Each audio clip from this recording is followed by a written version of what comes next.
Welcome to Roland Garros Live with the team from Diary of a Professional Tennis Coach. For 15 days, we'll have all the latest from Paris. Come and slide in to play with us on the Terre Battue. Well, a warm welcome to Roland Garros Live. It is day 2, would you believe, of the second major of the year. We've said goodbye to the great Rafa Nadal, 14-time champion on the Roland Garros clay. And I am delighted to welcome in the great of the University of Georgia in coaching. It is Manny Diaz. I'm a huge fan, Manny, of yours. I've wanted to get you on the show for a long time. I actually went to the University of Tennessee. I don't know if you knew that, and was a lady vol under Mike Patrick. So the University of Georgia were huge rivals of ours. Although having said that, a lot of my friends were on that team. A lot of Brits and US players and Australians, of course, in Esther Knox. I don't know if you remember her, and Arthi Venkatesen and Zoe Mellis and the Gray sisters. So I knew them all. University of Georgia were always better than University of Tennessee. I believe that has switched in recent years. But on the men's side, well, you are an absolute legend. You've done so much great work. You've coached the likes of John Isner and Jan Zielinski, and most recently Ethan Quinn. So we're going to speak about that with you. We're also, of course, going to talk Roland Garros and the difficulties of playing on clay. Let's start there. How does a person who doesn't grow up on clay become a good clay court player? Well, it's a learning curve for young American players, and I can tell you that because, we signed Alex Mickelson a year and a half ago. Yes. And, he is coached or was coached at the time by my son, Eric Diaz, who is now bringing up an even younger player from the same academy, Lerner Tien. And so, for both of those players, Alex last year and Lerner this year, it's been a rough first year on that European tour and really getting comfortable on clay for especially Southern Californians who don't have clay courts down there.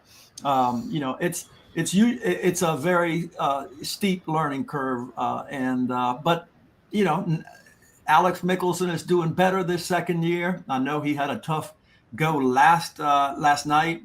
Yesterday, he lost in the first round, but it takes time, and you have to be patient. And the main thing is you just have to, be open to adapting and finding different ways for you to become effective on that red clay, which you didn't grow up in, right?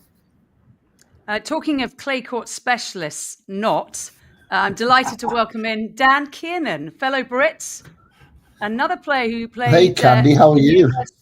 In the US. Sorry, Dan, to bring you up like that, but my clay court tennis was shocking. How was yours?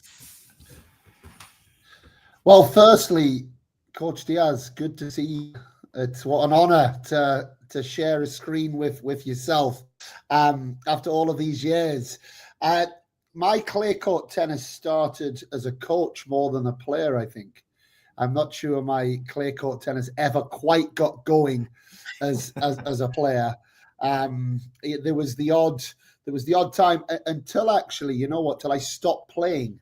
And when I started coaching, I went and played German league tennis, and I just changed my mindset on clay, actually. When I went and played, all of a sudden, I realized it was the same size court. It was the same size net. It was the same size balls. And actually, as we're moving forward, and I continued doing that. Whereas as a player, I almost was kind of lulled into thinking I had to play a different way on a clay court, actually. And, even if we go into the stats on a clay court, it's the same rally length. We've got this big kind of thing in our head that we think the rallies are longer. They're not. Yep. It's the same rally length. The serve is as important. The return is as important. And then obviously being in Spain the last 15 years, I've seen my fair share of clay court tennis over the last 15 years. But I certainly wouldn't say I was a natural mover on it back in the day. But you're coaching some really good players, Dan. You are there at Roland Garros right now. Who are you working with? So I'm here with Nicola Mektic, Michael Venus, Aaron Routliff, and unfortunately Gabby Dabrowski had to withdraw from the event. So Aaron, at the very last minute, has had to find a new partner, but she didn't do so bad. She found Victoria Azarenka as a partner about 48 hours before the event started. So the boys will start tomorrow morning. Their first stop on court 8 at 11 a.m. tomorrow, and that's we'll get our Roland Garros experience. All right, what is it about these LSU boys that go through college as pretty good players, and then all of a sudden they get on the tour and they become these doubles monsters, winning Grand Slams left and right? I mean, Manny's jealous. I'm jealous. But it's a good question, right? No, well, it's a good question. I think it's like anything in life, you have to see it, be it. And if I even go back to my LSU days in the world in doubles, so we kind of had that conversation, and that was naturally around it. And then Coach Buras, who was my assistant at the time, definitely a game that he was probably a little bit stronger in. So I think there was this kind of natural conversation that happened. And I always remember Coach Brown saying, play to the highest level you can in this game. Singles, doubles, whatever it is, if you're able to be at the highest level, that's where it matters. And I remember that stuck in my mind. So when I was making a decision as a player, I'm 150 in the world doubles, I'm 650 singles. Which way do I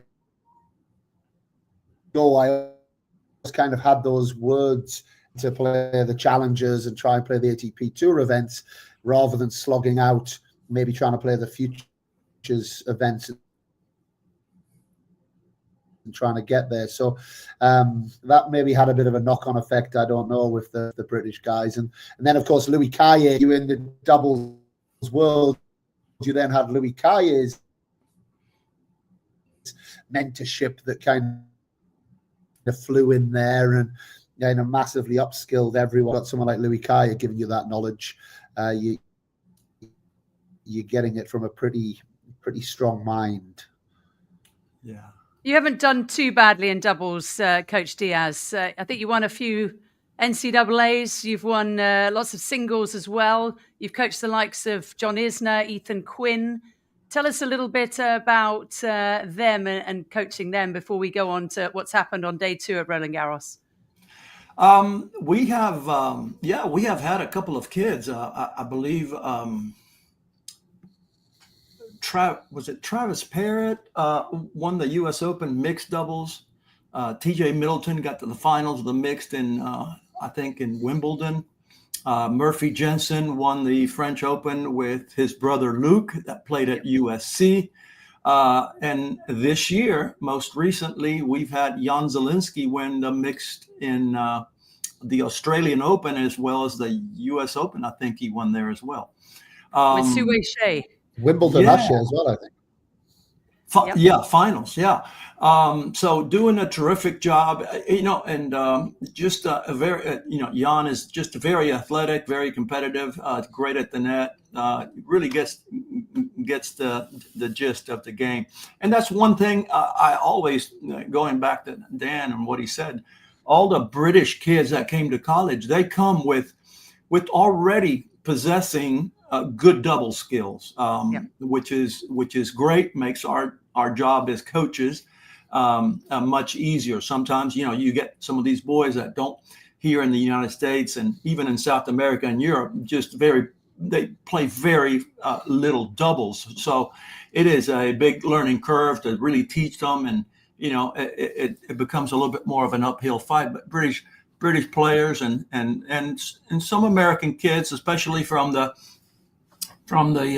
California area, they love to play doubles, and they play doubles a lot. So, but Ethan Quinn was also very, very good for us. He's making his mark. He's coming up strong. I think he may break. I think he just broke 100 in singles, and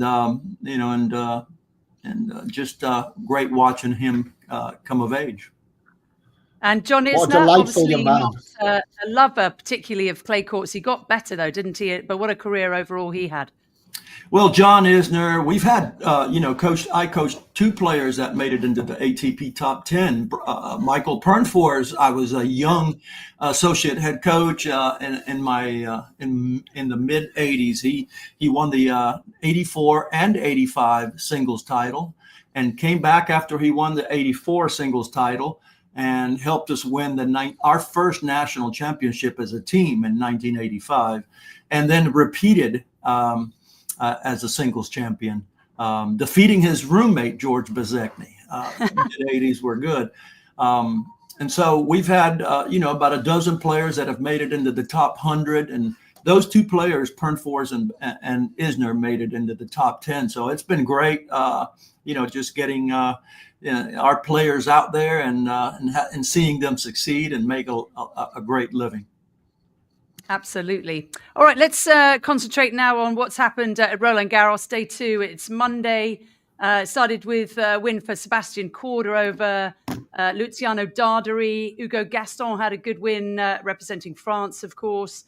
Casper Ruud was a straight sets winner. Carlos Alcaraz, 3-4 and 2. Stefanos Tsitsipas also won in straight sets against Thomas Martin Etcheverry. A win for Alejandro Davidovich Fokina in 4 sets. Taylor Fritz, though, went down to Daniel Altmaier.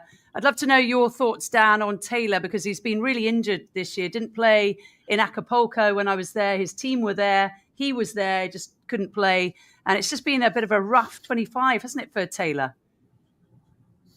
Yeah, it has. I mean, it certainly has. If we take the end of last year, we were really starting to say, this is the guy, this is the American guy, this is the one that's he'd almost separated himself a little bit, I think, from the other Americans. I believe there's maybe 15, 16 Americans in the top 100 in the world right now on the men's side. They're starting to come through, but the big question marks being who's depth, and Taylor certainly showed that. It didn't surprise me necessarily today, if I'm honest, if we look at how his clay court season has gone. I was actually, you mentioned Ethan Quinn. I had Ethan Quinn on my podcast a couple of weeks ago, and firstly, what a delightful young man, and wise beyond his years. Wow. Like this conversation I had with him. But one of the things he said, and he was very open, he was very respectful, but he was very open, is he does feel a lot of the American, and he was talking maybe more specifically the American guys, that they maybe don't grab a hold of the European clay court season so well from a mental standpoint. And he didn't shy away from that. And he said that his coaching team had really spent a lot of time talking about that and how you have to suffer and you have to get out there. Is Taylor Fritz, do you associate the word suffering with Taylor Fritz? I don't know Taylor Fritz so well. He's obviously an incredible tennis player.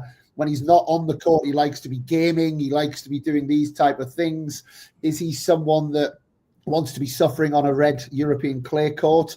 I'm not so sure. I think he'll be back on a flight home right now and probably trying to get into the right mindset going into the grass courts. And then I fully expect he comes alive again when he gets back on the home soil, gets on those American hard courts again. And I think that's where he's going to come into his own. And Coach Manny Diaz, what do you think about Taylor Fritz overall? What do you think about Taylor Fritz's chances on clay, perhaps in the long term of his career? How will we look back? Well, I think he still has some improving, and I think he has still some maturing. He's overall, he's still relatively young.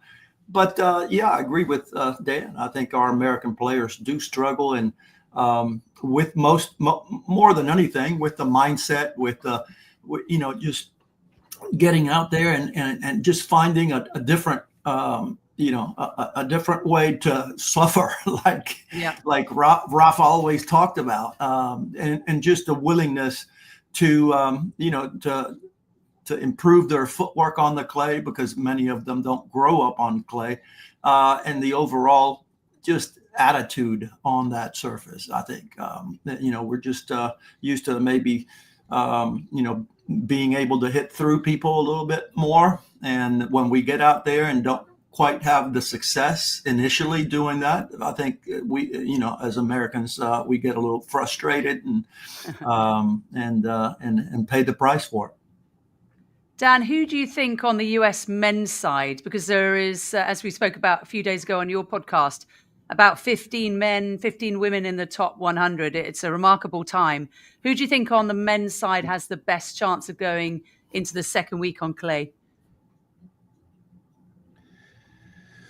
Do you know what? I want to say Ethan Quinn for his mentality, but maybe it's a little bit early for Let's Ethan. Go with Ethan. But he certainly has. He's got the mindset. He absolutely does. Actually, I had a bit of a laugh today because the hotel I'm staying at in France has the runniest eggs that the world has ever seen. And I know that's been one of the complaints from the Americans. And as I was eating them, I was like, this is really good. I didn't realize how much I loved runny eggs and how much I don't like those kind of solid, almost frozen eggs that you get in the States. So it's funny how you go which ways. But I think I'd have to say Tommy Paul. I think, Tommy Paul, he just seems to... I remember seeing him play in Eddie Hurt Orange Bowl in the juniors, and he had such a, Coach Diaz will know him much better than me, I'm sure, but he had such a relaxed way about him even then. Yeah. And he just seems to just take things in his stride, we talk about Ethan Quinn. I know that those guys train together. I know that they're very close. So I would imagine there's a similar sort of mentality there as well that's being discussed. He's got his truck back. He was worried about his truck when he was in Rome, and it's made its way back into his garage.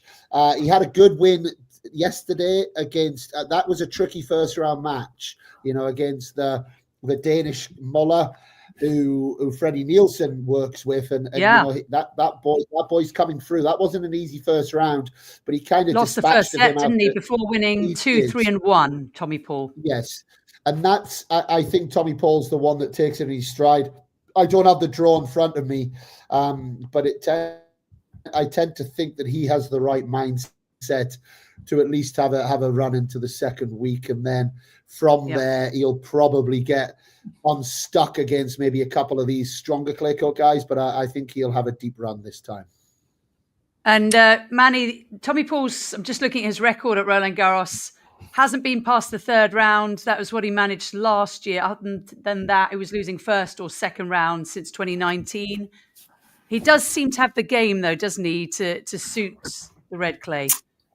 I like Tommy a lot. I agree. I think he's got the best chance of any American. That's just my opinion. But, we must not forget. And by the way, he committed to the university. He committed to our program. He was signed. And so you lost Mickelson and Paul. But let me tell you why we lost him.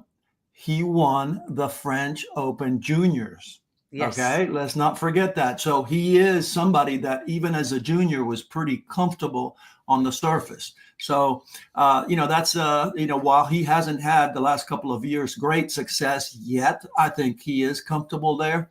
And I think he definitely has matured as a player. His first 3 or so years on the tour, he was very young, very immature, doing, all kinds of stuff, maybe partying a little bit too much. He just likes to have fun. He's a great kid. But now he's the ultimate professional. And you got to give him so much credit for really coming along and dedicating himself the way he is right now.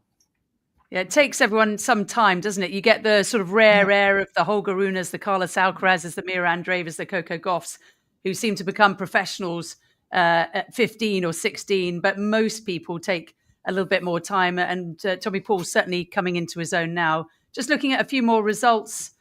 Dan, Jacob Fernley, the Brit, has beaten Stan Wawrinka in 3 sets. I suspect that might be the last time we see Wawrinka at Roland Garros. Your thoughts?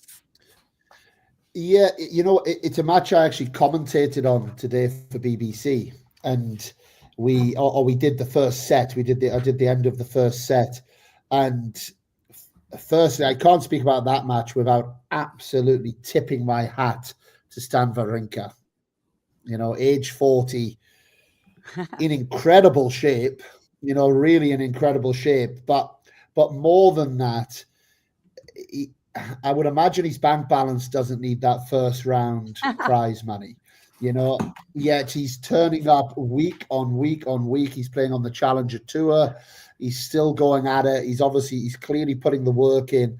And for him to be able to have done that really for the last 2 or 3 years is just so impressive and says so much about how he clearly loves the sport, and I think as an inspiration for so many of us to feel that love of the sport. We saw it with Andy Murray when Andy Murray was desperate to not stop.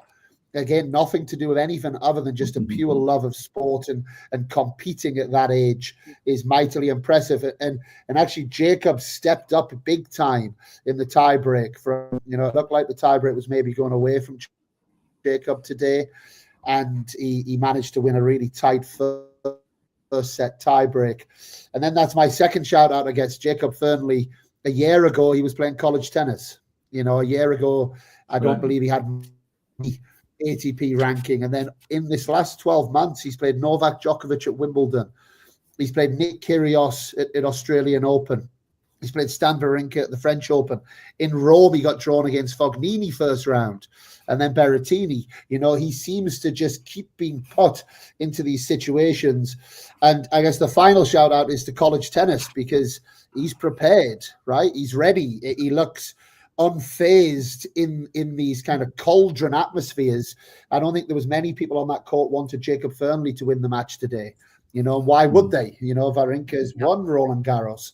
Yeah, he just knuckled down. He does it in a very respectful way. He seems to have this amazing ability to beat these almost legends of the game or compete with them, but then come off and shake their hand and be very humble in what he does.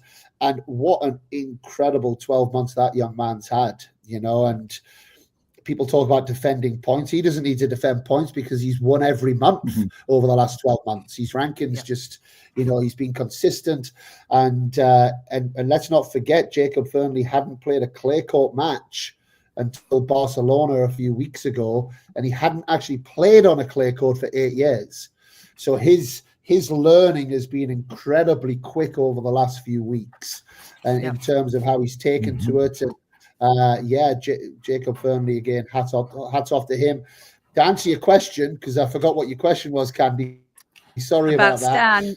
Yeah, Stan maybe not playing Roland Garros again. It's hard to see him playing again. It's hard to see him playing again, but he certainly looks in great shape, and he seems to have the hunger. I know Magnus Norman's come out and said he's training hard. He's putting the work in. He wants to get better. So who am I to tell Stan Wawrinka to stop playing tennis, Sure.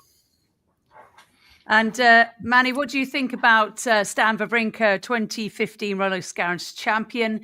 Can you believe that people are playing now into their late 30s, in Novak's case 38, and Stan Wawrinka at the age of 40, given that you started at Georgia, 40-something years ago now, now retired just a few years ago. But surely when you started, you couldn't have even imagined that some of your players might be playing this long. That's right. Even when you take somebody like John Isner, who, you think at 6'10", his body's going to break down. And, yet he was so professional about taking care of his body. But so many players now playing into their late 30s and into the 40s sometimes. Just fantastic. Just how sports science really has come such a long way, and how these guys really know what to do in order to extend their career. I'd like to go back to what Dan said about Jacob and how quickly he's really coming up. And really, I firmly believe it's because he went through 4 years of college, the same way John Isner went through 4 years of college. So they're physically readier, they're mentally tougher, they've been under fire, they have played under 5,000-6,000 people in big matches in college. The pressure of the team, they are ready. And, it took John maybe 6 months to get to top 50. Jacob Fernley, look what he's doing. It's just fantastic. So, while somebody like, for example, Tommy Paul, who's doing incredible right now, it took him 3 or 4 years. Maybe Ethan went through a year and a half in college. He's now breaking 100. It's, but he's coming along. I think it adds a lot. It really adds a lot of seasoning and allowing these kids to be ready to make that big jump a little bit quicker than just going through futures and challengers for 3 or 4 years by yourself. It's a tough road out there, and I think college tennis is a pathway that is now being considered more and more by good players. I couldn't agree with you more. And Dan and I have both been through it. I personally had the absolute time of my life. It totally changed my life, definitely for the better. Let's just have a look at a few more results today. Jerzy Lehečka, a 3-sets winner over Thompson, 4-2-1. Thompson has been injured, but Lehečka, Dan, is one of those players where we're almost just waiting a little bit like Sebastian Korda for him to really hit the big time. It seems it's very close. Yeah, understated is the word that jumps to mind when we think of him, right? Quite often with some of these Czech players, they go under our radar. So well done on bringing him up, because it's the sort of name that nobody brings up, and then all of a sudden he's in a quarterfinal of a Grand Slam. Yeah, I have heard. You get those little kind of tidbits on whether it's Tennis TV or the ATP do these interviews. I have heard players, when they talk about breakthrough players or players to watch for big events, he is a name that does come up. And I think there is, on the tour, I think there's a lot of respect for the level of tennis that he can play. Is it on a clay court? Is that going to be his perfect time to come through? I'm not quite so sure. But I have no doubts that he's the sort of guy that's going to be knocking on the top 10 door at some point. But it'll be in an understated way, just like a lot of these Czech guys have done for many, many years. I actually had the opportunity to interview him for the ATP a few years ago at Queen's Club, and I was just fascinated because he was so interesting. And he actually asked me questions, which never happens. And he's really got a business mind. He sort of looks at the stock market. He looks at international news. His coach was there, Mikhail Navratil, who's the captain of the Czechia Men's Davis Cup team. And they just formed such a good partnership. And it was so interesting. I love that because we know, tennis players sometimes very single-minded. They're concentrating on the tennis. They're not particularly interested in other people, especially, random women interviewing them. But I was so impressed by Lehečka. So I really would like him to do things. It seems, Manny, that we've spoken a bit about US players, but in Czechia, they just have a conveyor belt, particularly on the women's side of talent, but now more and more men. Have you got any thoughts on that?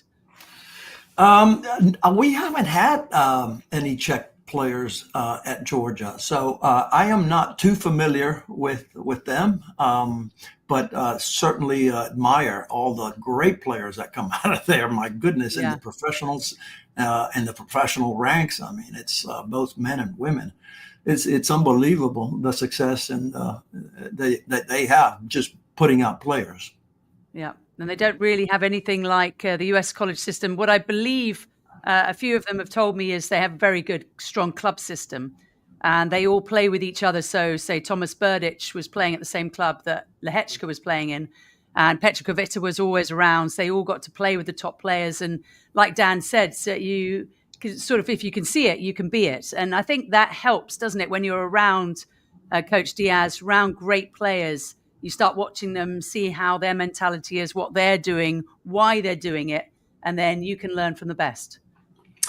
Yeah, that's correct. And it's just a level of professionalism that really those guys have at a very young age, in my opinion. They come out and they are very devoted to their physical development, and the mental side takes a little bit longer usually, but they are treating they are treating their tennis career, their pathway, in a very professional manner since very young years. I went to the U.S. Open Juniors. I went to the Orange Bowl for 40 plus years, and to see how these young international kids, Eastern Europeans especially, go out there as as young 14, 15, 16-year-olds and treat their, pre-match routines, their post-match routines. It just the night and day with our American kids, I must say. Yeah, that is very, very true. We've just a few more results, a few matches ongoing on the men's side. Yannick Sinner is up 6-4 and 4-1 on Artur Rinderknecht. He wasn't really expected, Dan, to have any problems with Rinderknecht. What have you made of Sinner since his comeback from the doping ban of 3 months?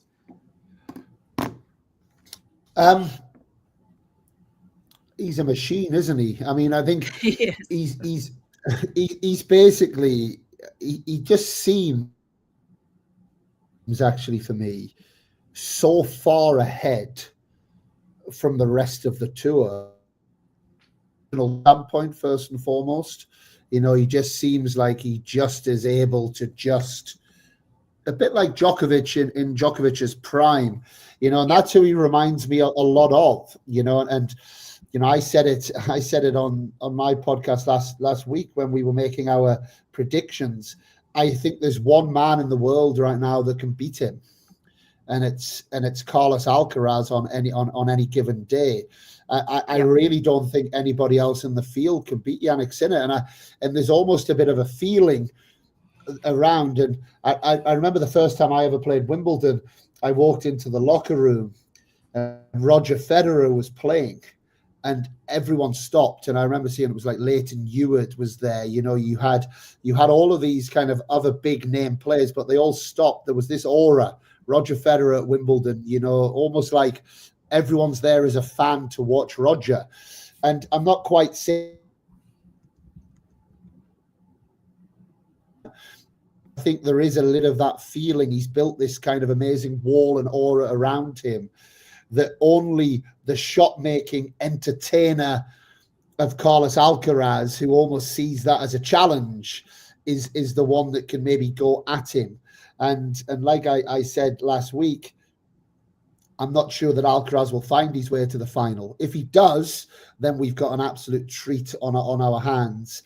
If he doesn't, I honestly see Yannick Sinner walking through the draw.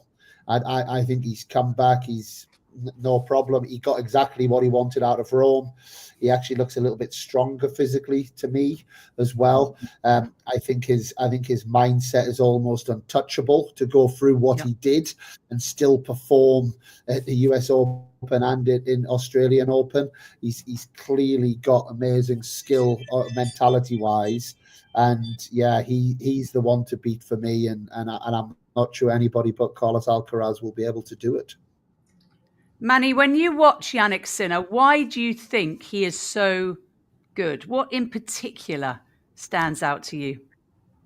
More than anything, it's almost impossible to overwhelm him, especially in the strike zone. I mean, he's always balanced. He's always able to absorb and counter when he gets given a little bit more time. It's just I only see one player that can physically, affect them, and that is Alcaraz right now. Yep. And I agree. He's come back at Rome. He just looked stronger. His body's starting to fill out. I mean, up until last year, I mean, his legs were still, young. He wasn't all filled out yet. I think he's looking more and more fit, and his body's maturing. And it's just it's hard to overpower the guy, almost impossible to overpower the guy. And he's got a great mindset. He's patient when he needs to be, and he's just so strong from the corners, especially. Yeah, absolutely scary. And I think most people would love a 1 versus 2 battle, wouldn't they? Sinner versus Alcaraz. We haven't yet seen it in a major final. Let's swing over to the women now. Biggest shock of the day, in my opinion, anyway. I don't know how you two feel. Let's start with you, Manny. Emma Navarro going down 1 and love to Jessica Buzas-Minero. Now, Buzas-Minero is a very good Spanish player, obviously has grown up on clay, but for Navarro to lose love and one to anybody is sort of mind-bending. Your thoughts? Well, I don't have the inside information there, but when I saw that score, I went like, something's got to be wrong. Is she hurt? Yeah. Is she going through a tough, difficult moment? Something is not right about that score, right? I'm so impressed with her progress, and she's great for American tennis, and I can't wait to see her perform again. But wondering what happened, I don't have the answer. Dan, your thoughts on Emma? And I've done quite a few matches on her this year, including at Strasbourg last year. Doesn't look particularly happy to me on court. She doesn't look confident. And I thought her forehand, which personally I don't like the technique of, because I think she keeps her left arm down by her side too long. That's just my opinion. Has been a bit shaky this year. Yeah, I didn't see the match today. I'm with Coach Diaz. Something feels off with that result, for sure. I think certainly the scoreline. Okay, we all have matches, form, difficulty in personal lives, whatever it might be. I didn't. I'm a big fan of Emma Navarro. I'm certainly a big fan of her. She actually reminds me, she seems a little bit like a female version of Tommy Paul. She's quite chill. She's quite fun. I think she comes across very well on camera. I see her around, and she always seems like a delightful young woman, who was really difficult to beat. And that's the one thing that I would say about Navarro. When I spent a lot of time watching her last year, it was like it's 3-3 in the third set. Navarro will not make an error now, Right. You can bank on her. It was just like, so reliable, which is why 6-1-6 love loss in the first round of Roland Garros seems a little bit odd. The one I do want to just shout out a little bit, Candy, is that caught my eye today. Someone else who I've got a lot of time for, and that's Caroline Garcia. Played her final match at Roland Garros. And that seems like a shame to me. She's obviously been struggling, I think, mentally, really, with the game for the last 12 months. As she was walking on the court today, she was already in tears. So maybe she wasn't in the right mindset to be able to win that match today. But she was someone who Andy Murray said years ago, this woman will be world number one. Was always such an exciting talent. I think she made a semi-final of a US Open, but someone who, again, was fantastic for the game. I think she is playing the rest of 2025, but obviously a real shame to see that we're losing her to the game, and that was her final Roland Garros this year. Yeah, I'd love to know your thoughts, Manny, on this one. And I'm glad you brought us on to this match because, of course, Caroline Garcia is such a talent. Had announced this was going to be her last Roland Garros. She's due to get married at the end of the year. As Dan says, she's had some sort of psychological problems, hasn't she? A very tough father, I believe, who coached her for a lot. How do you deal, and I'm sure, Manny, you've seen a lot of this, but how do you deal with players who are mentally having a tough time on court? We've all been there at any level, whatever you play, club tennis, pro tennis, whatever it is.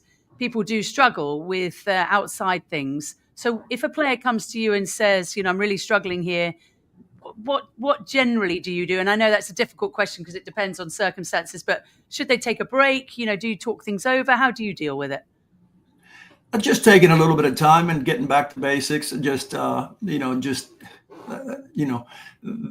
depending on the issue, you just either have to, give that player a little bit of time or really try to put things in perspective. You got to find the joy in the game. You cannot be successful if you're not having fun. And so, whether you have to lighten up your practices, whether you have to, take a couple of days, whether you have to then, in that time off, maybe just get together and talk about what the at the bottom of everything, there's usually the cause, right? And so whether it's family issues or whether it's pressure that they are feeling from, their coach or their parent or, or from their teammates, you got to find, the real cause and try to talk it through and help them put things in perspective. I think that's as big a job or as important a job as any coach. You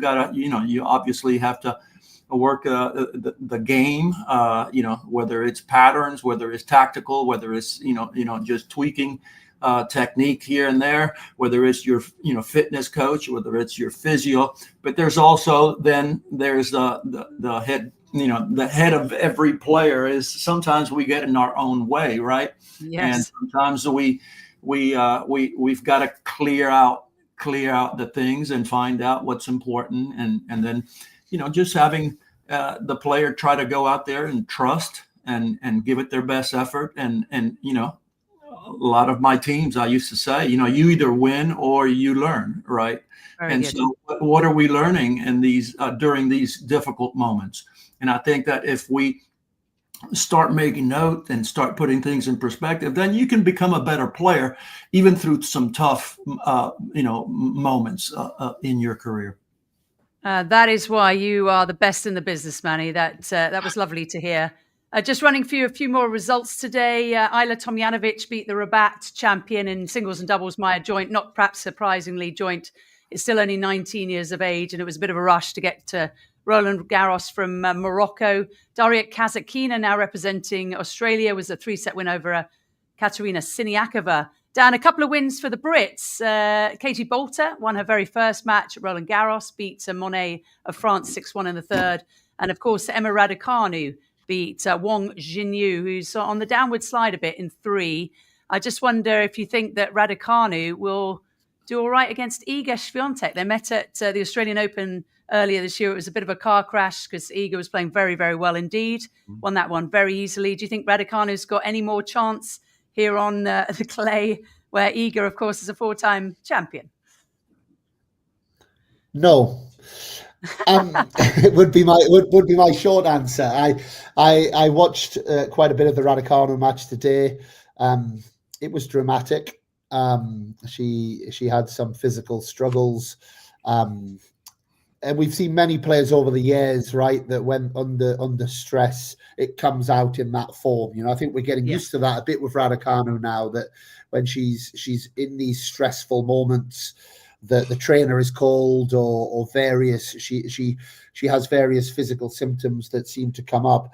So fair play to her for getting through that match. I think it was a match 12 months ago she wouldn't have won, and I think we're seeing from Emma Raducanu kind of she's finding her feet and her level, and just sort of that base level that we all know is so important. She's starting to put back-to-back tournaments and matches in, which I think is fantastic. And I think she's moved in the top 40 in the world now. She's probably kind of finding where she is. She's probably a top 30, 35 player in the world in level. On the other side, Iga, we're all talking about Iga. What's happened to Iga? She hasn't won a tournament in 2025. She has dropped to the heights or the lows of world number 5. I mean, can you imagine dropping to number 5 in the world? How bad you must be, it's just horrendous. But I think the one thing that we're all forgetting is the Roland Garros champion in 2024, 2023, and 2022 was a certain Iga Swiatek. And if you ever want something to help make you feel a little bit better and bring your confidence back, it's walking into a site, a facility, a tennis court where you've just had so much success, and I think Iga, that's just the tonic that she needed to be coming here back to Roland Garros. My personal feeling is Emma doesn't quite believe she can beat these top players. We saw it with Coco Gauff in Rome as well. She kind of is feeling that she can really start to sustain some results against these maybe lower ranked players. But I think Iga Swiatek probably on Chatrier on Wednesday afternoon, a little bit of sun out. I don't see Emma even taking a set in that match, if I'm honest. And Manny, Iga Swiatek, we're not really speaking about Iga, particularly, as Stan said, hasn't won a title this year and has looked anxious, panicked at times on court. I think that's fair to say. I think she'd probably agree with that. Do you think that we should still be talking about her, though, given what she's done at Roland Garros, as the favourite? Well, I think she's one of the favorites, right? I think that like Dan said, with all her success, we know what she's capable of, and I agree. This court, this center court here, will bring out her best. Is that good enough right now? Well, she's got some things to prove to herself right now, and that's the challenge of this tournament for her. She hasn't been dominating like in the past, and but this is if you look at it the right way, this is a great opportunity for her to plant her feet and plant her flag in that court. Yeah, we will see if Egan can win 4 straight. Aryna Sabalenka, of course, the top-ranked woman and the overwhelming favourite to win her first Roland Garros. Jelena Ostapenko was a winner today, won in 3 sets. She, of course, is a former champion here. Barbora Krejcikova won her very first match of 2025. She began her season in Strasbourg because she's had really bad back problems. But Dan, Barbora Krejcikova, now a twice champion at major level, of course, Roland Garros and Wimbledon last year. She's got that easy power, a little bit like Sebi Korda. And she looked very rusty, I thought, last week against Magdalene, but she was a winner today. One of those players that perhaps can surprise you. Would you agree? Absolutely. I think she surprised us all at Wimbledon last year, right? I don't think she was necessarily in the best place going into that Wimbledon draw. Yeah. I know that my girls actually played her in the quarterfinals at Wimbledon last year and won in like 3 hours the day before her semi-final. And I remember sitting there thinking, she's got no chance tomorrow. Like after this, she looked dead on her feet. And then she went and won the semi-final and the final. So she's someone that I don't think it's in her to turn up week in, week out. I don't think that's her way. I agree with you. I watched her play in Strasbourg last week in the singles and the doubles, and her level was poor. You could see that she was actually way off. And physically she looked quite significantly off as well. But she gets a couple more matches under her belt. I'm not saying she's going to go too far here, but she then gets a couple of grass court events under her belt as well. I think she's someone that maybe we might be seeing coming into some proper form around Wimbledon time. And I would imagine that that's in her mind, the way that she plays. I know she has won here at Roland Garros before, but those quicker surfaces do suit her, and she's such a pure ball striker, and she can serve beautifully that I think we're going to see it on the quicker courts as the year goes on. Maybe not here this week at Roland Garros. Very fair. Just looking at some of the women's matches tomorrow, Mira Andreeva will face Sonne Kartal. Andreeva's still just 17 years of age. Coco Gauff is in action against Olivia Gadecki of Australia. And Jessie Pegula, who lost in her opening round match in Strasbourg despite being the top seed, is also playing. She's playing Todoni of Romania, who's a decent player. Manny, do you think Coco has got it in her to win at Roland Garros? She's, of course, a losing finalist before. And what do you think overall about Coco's progression, and notably the forehand, which has been very much discussed? Well, I think she still has tremendous potential to improve. Obviously, she's an outstanding player.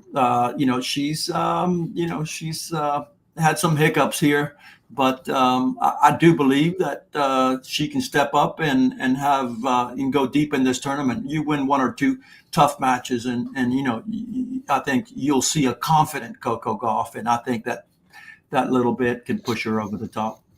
I think she's capable. Dan, do you think that Coco can win this year, finalist in 2022?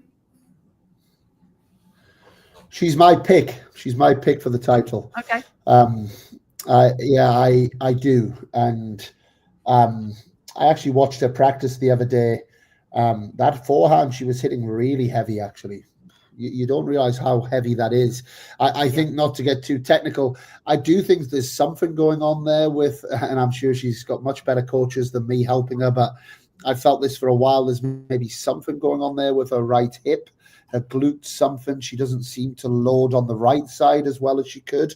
And that I felt she was doing that a little bit better this week. Sometimes she blocks herself off, the left foot comes around, and she doesn't then allow that kind of full rotational force. If her serve can hold up, I actually think she's the best player in the world after the serve. And I'll tell you why. And she loves clay courts. The average number of winners that players hit against Coco Gauff in big matches is 16 or 17. She's a hard person to hit a winner past. And the average number of unforced errors is 44, 46. And what she does incredibly well is she makes that court seem very small. And I can see in a big match, I don't have the draw in front of me, if it's a final, a semi-final, against a Sabalenka, who obviously is probably the favorite, certainly, which is strange when she's never won this event, but just her form over the last 12 months has been so good. I can see Coco squeezing her if they come across each other. She's got the better of Iga the last few times they've played, so then you start looking around and saying, well, who else? Andreeva, maybe, but maybe it's a little bit of Andreeva. Coco made final in Rome, final in Madrid. Paolini is another one that's done exceptionally well, obviously in Rome. So taking all of that into account, not that I make her favorite per se, but she is my pick, and I don't think that I'm going out on a limb too much by saying I think this could be Coco Gauff's time. Yeah, good. All right, so Dan's picking Coco. I'm actually picking Mira Andreeva. I think she's going to come through. Manny, your thoughts on the women's winner? Who, if you had to put your house on it, who would you go for? I'm sure your house is very small. Yes. Well, I probably would go with Coco. Okay. That'll be my not. I don't think she's right now the legit favorite, but I think that she's got a perfect opportunity here. I actually think that Coco doing well on the WTA Tour is actually the most important thing for women's tennis overall, just because of the viewership, having the US market, which obviously is the biggest in the world. And she's such a personable and interesting person, isn't she? She immediately draws tennis fans to the sport. So I think it would be wonderful if she did. Just looking over the men's matches for this Tuesday, a couple of interesting ones. Daniil Medvedev, he's the 11th seed, will face Cam Norrie. Alex de Minaur will face Laszlo Djere. First up, de Minaur seemingly getting better and better on the clay courts. This one's a good one for you, Manny. Alexander Zverev, the 3rd seed, a former finalist here, is up against Lerner Tien. And Lerner Tien is coached by your son, Eric, who also, I believe, went to the University of Georgia. Correct me if I'm wrong. Lerner Tien, I've met him multiple times. I just think that boy is fantastic. He's a lefty. He has beaten Zverev the only time they've met. Are you going to be watching that match? I certainly am. I'm going to try to find my boy in the crowd. No, but Lerner is a great American young player. I've just enjoyed watching him come up so quickly, along with Alex Mickelson. Both of those boys coming out of the same program in Southern California. Just 2 great young American players to watch for a while. But yes. Again, on the clay, Zverev, very experienced. It's going to be a tough match. It's going to be how long does Lerner want to be out there? It's going to take a lot of work. I think Lerner's having a little bit of a hard time, a difficult time. This first time, doing a European tour. He's had a lot of close matches. He's been like a break in the first and second, and lost a close match, lost to Giron, should have won that match. He's had several close matches that just hasn't, matches haven't gone his way. So again, I don't know if he's the most confident going into this match, even though he beat Zverev in Acapulco, playing some great tennis. It's going to take some disciplined play from him. And as of right now, the last couple of matches that I've watched, he hasn't had that discipline and that willingness to stay out there. Sometimes he tries to take the shortcut. If he can avoid, doing that, I think he's got a chance. But it's going to be a tough match. It's going to be a hard one. It's going to be very difficult. A few other interesting matchups. Andrei Rublev will play Billy Harris. Marin Cilic will play the Hamburg champion Fabio Cobolli, who I think is an excellent player and could win a slam in the future. Dan, Novak Djokovic will face Mackie McDonald. I don't think any of us are expecting Mackie McDonald to win their first ever matchup. What do you make of Djokovic winning 100 tour titles most recently in Geneva, and just that comment that Andy Murray said in the Rafa Nadal celebration yesterday? He said, "Now you've got a good coach, you're winning titles." typical Andy, yeah. But yeah, Djokovic, for me, I actually saw his first round in Geneva. I didn't see any of the other matches, but I saw the look in his eye, and it looked like that hadn't been there maybe since Miami. For whatever reason, I don't know why. But he looks to me like he's gone and put the work in the last few weeks, and he wants to come out firing. That's what I see from the eye. So I think he'll take care of Mackie. Mackie's not had the best 12 months. Very, very good player. Can Novak Djokovic go far in this event? He can. I think we all probably feel his time's done winning Grand Slams. He's got another Wimbledon in him. I'm not sure he has a Roland Garros in him, the physicality over 5 sets. But it's certainly going to be interesting, and the question that we had a big conversation. I was speaking to the Croatians today, with Nikola Mektic. I spent quite a bit of time with the Balkans now, and they were talking, and they were talking about who's the greatest ever athlete from that part of the world, and we were just discussing it, and we were saying, when are we going to put the respect on Novak Djokovic's name? I don't think it's there. I think, it's certainly not from the fan standpoint. When we look at and just seeing the pictures from yesterday, seeing Nadal, seeing Federer, seeing Murray, and I think there was also maybe a bit of a glint in Djokovic's eye of like, I'm the final one here. I'm carrying the torch. I'm carrying the torch. The last man standing.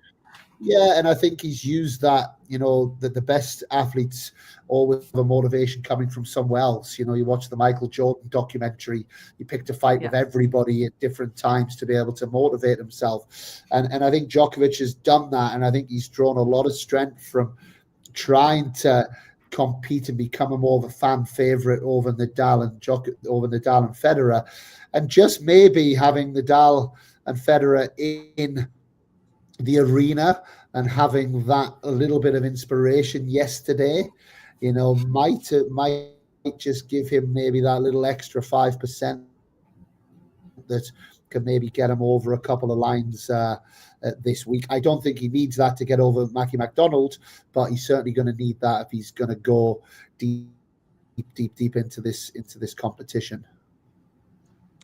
You're watching Roland Garros live on Diary of a Professional Tennis Coach. Manny Diaz, legend of University of Georgia, is joining us, as is Dan Kiernan, who's coached major doubles champions. Both delighted to have on the podcast. Manny, let's close with you. We're coming up for the hour, and of course, you can keep your comments coming anytime you want. Ask the experts or everything you want to know about.